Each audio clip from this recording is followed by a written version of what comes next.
So we have right now, as of when this tweet was up on the flight tracker, U.S. military aircraft have entered Mexican airspace on the western side of the country of Mexico.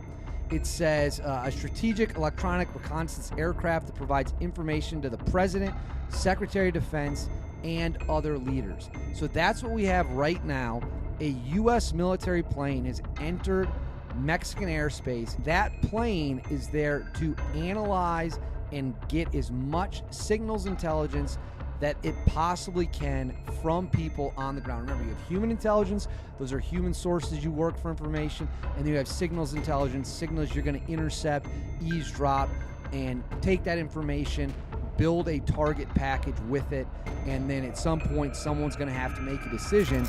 The U.S. just made a bold move against cartel operations, and all eyes are on El Mencho, one of the most elusive and dangerous drug lords in the world. On February 3rd and 4th, 2025, a U.S. Air Force RC-135 Rivet Joint spy plane was caught conducting surveillance flights over the Gulf of California, just off Mexico's Baja Peninsula. This isn't just any aircraft. It's a state-of-the-art intelligence gathering machine capable of intercepting cartel communications, tracking their movements, and mapping out their networks, all without technically violating Mexican airspace. Officially, the U.S. says these missions are about border security, but let's be real. The Pentagon isn't ruling out more aggressive action. Could this be the first step in a major U.S. crackdown? And more importantly, is El Mencho on the run?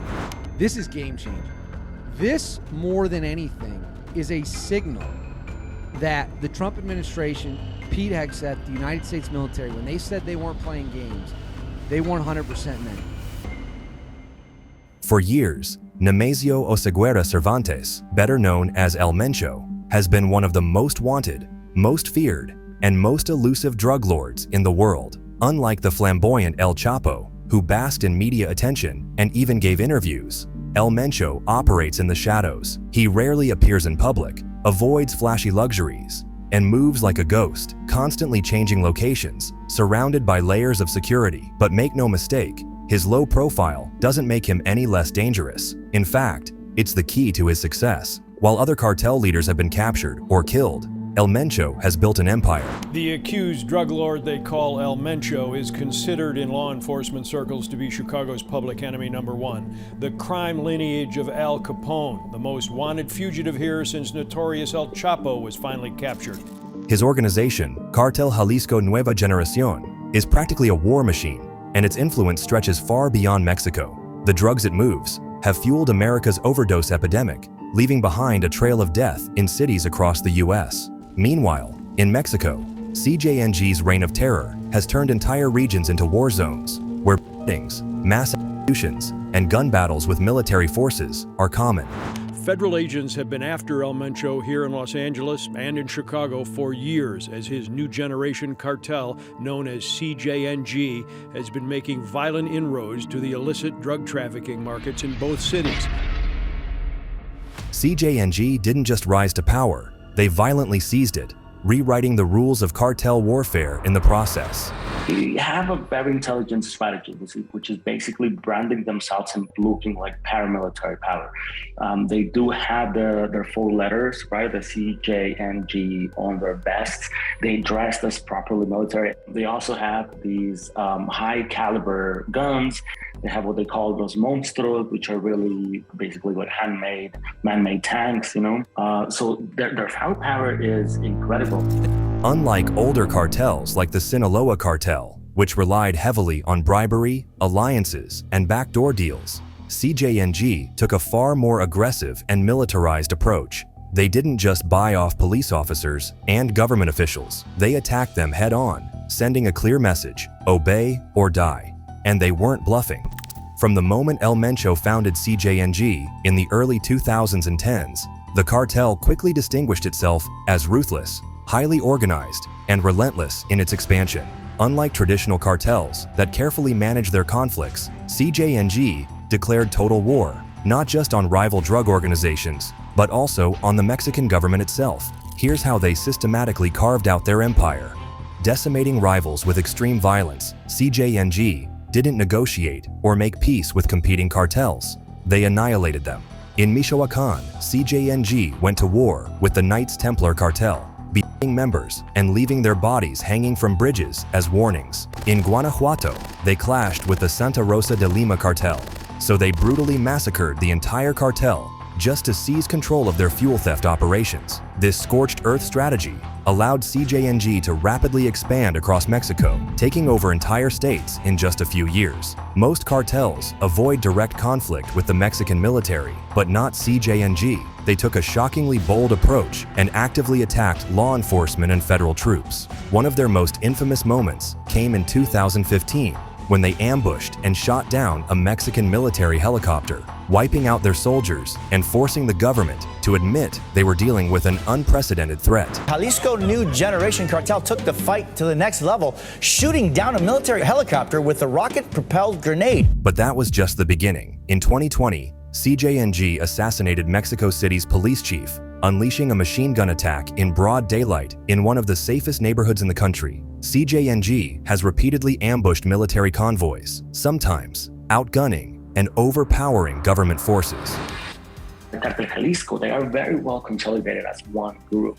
And so that means that they can really put up really organized attacks against the Mexican government. And all that violence is only to have leverage in the negotiations with the government, with politicians, right? They create these chaos to go and sit with the local politicians and say like, okay, do you want more or shall we negotiate this? In many regions, Mexican law enforcement simply stopped trying to fight CJNG. The cartel had created a level of fear so intense that even federal troops hesitated to engage them.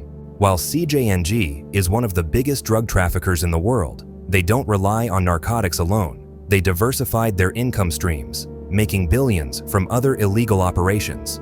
Fuel theft. CJNG built a massive business stealing and reselling gasoline, tapping into pipelines, and controlling Mexico's black market fuel industry. Illegal logging. They've taken over forests in Michoacán, using brutal force to control the timber trade. Extortion and kidnapping. CJNG operates like a mafia, demanding protection payments from businesses and abducting and killing those who refuse. This diversification of income makes CJNG even harder to take down, because even if drug trafficking is disrupted, their cash flow remains strong. What makes CJNG truly terrifying isn't just their brutality, it's their military-level efficiency. Unlike past cartels, which relied on loose groups of enforcers, CJNG built a professional fighting force, trained and equipped like a small army. Elite hit squads, known as Grupo Elite, these units use US-style military tactics, wearing body armor, night vision goggles, and tactical gear.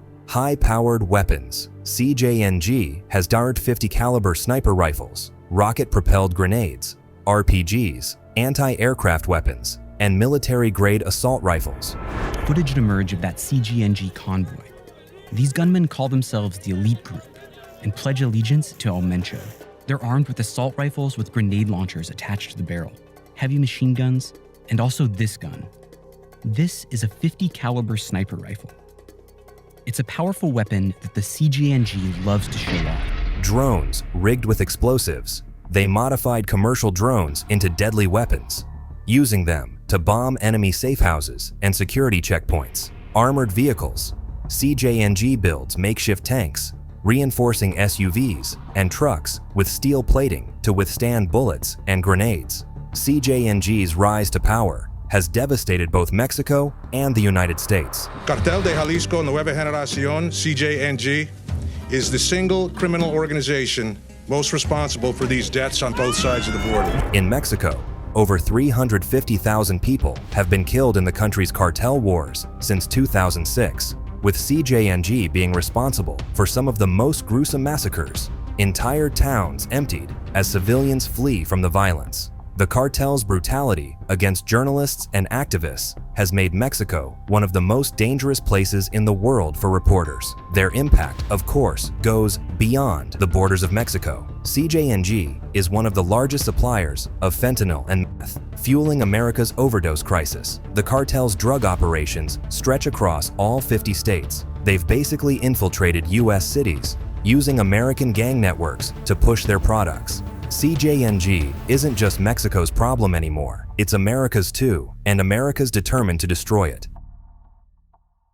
El Mencho is the real target for U.S. law enforcement tonight. The head of the Drug Enforcement Administration says he is behind the wave of corruption and killings in Mexico that has left thousands shot dead in the streets in recent years, and the mayhem here. Since the early 2000s and 10s, the U.S. has thrown everything at CJNG. Federal investigations, sting operations, financial sanctions, and even a $10 million bounty for information leading to El Mencho's arrest. But so far, nothing. So how has he been able to evade the U.S. for so long, where other cartel bosses like him have failed? El Mencho doesn't operate like the cartel bosses before him. Unlike Joaquin El Chapo Guzman, who flaunted his power and made reckless public appearances, El Mencho is a ghost, an elusive, strategic, and highly disciplined criminal mastermind. He never stays in one place for too long. Most cartel leaders build extravagant fortresses or safe houses where they can operate, but not El Mencho. He constantly moves between ranches, safe houses, and compounds deep in the Mexican countryside. His hideouts are remote and heavily guarded, making raids nearly impossible. Unlike El Chapo, who built elaborate escape tunnels, El Mencho's strategy is simple: never be in the same place long enough to get caught. He avoids using technology.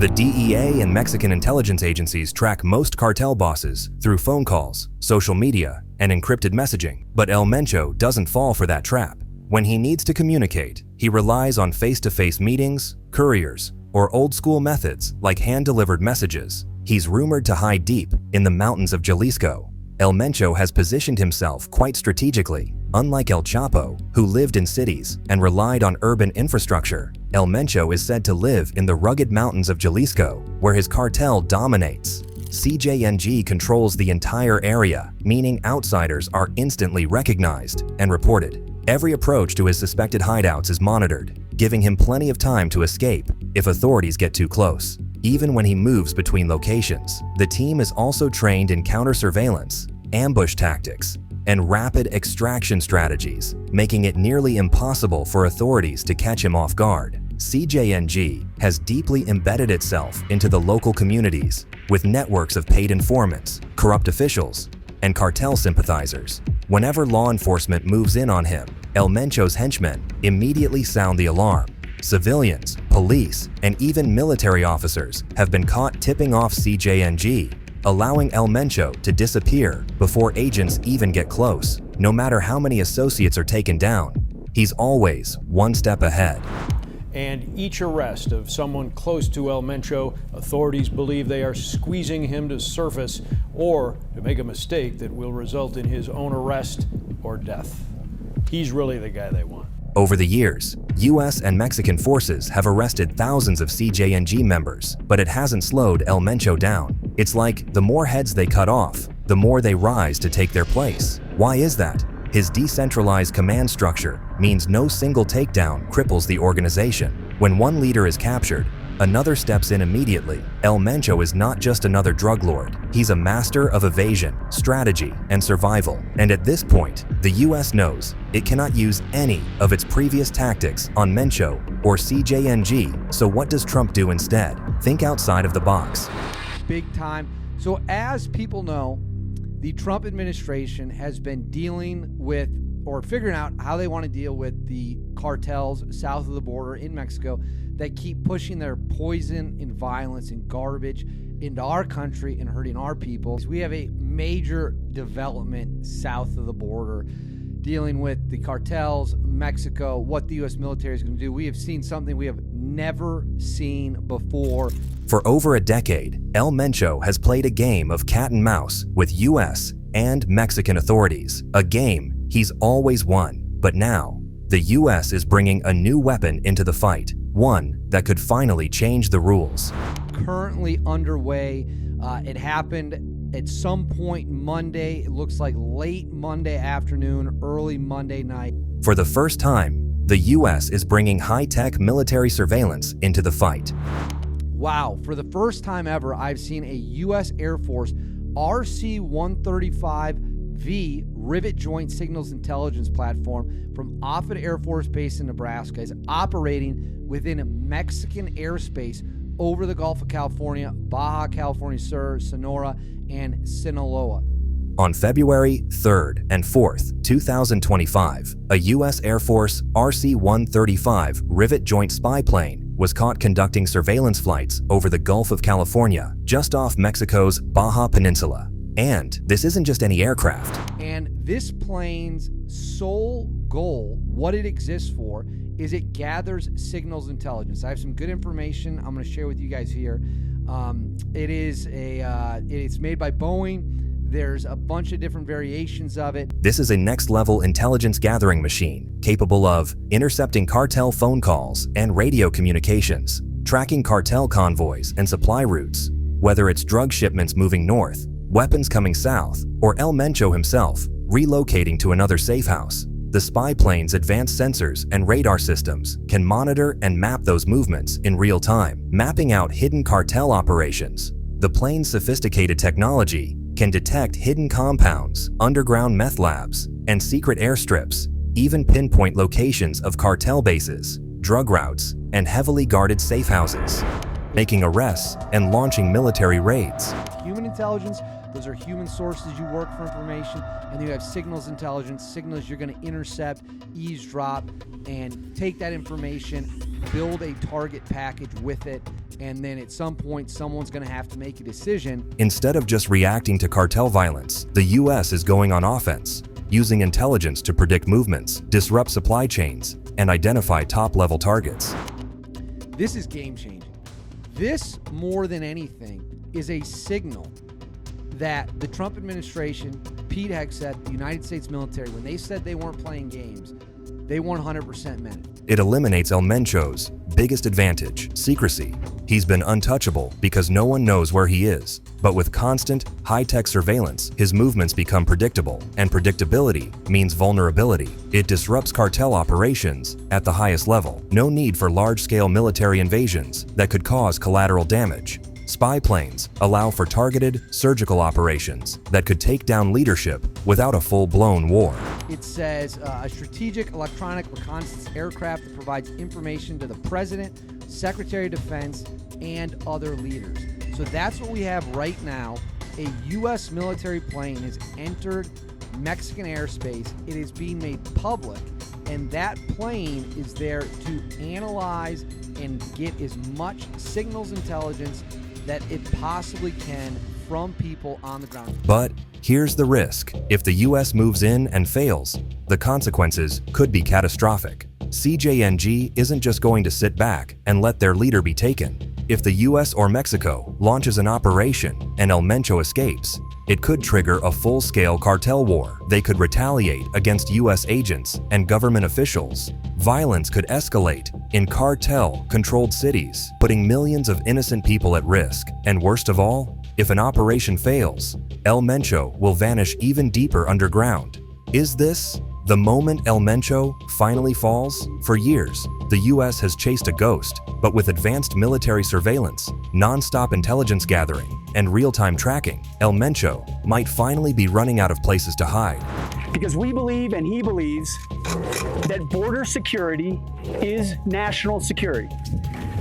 Guys and gals of my generation have spent decades in foreign countries guarding other people's borders. It's about time we secure our own border. And what does a secure border mean for the American people? Less Americans going to die from fentanyl. Less women and children be trafficked. Less no-inspected terrorists going to sneak in the country. Less gotaways. Less people on terrorist watch lists. This is about national security.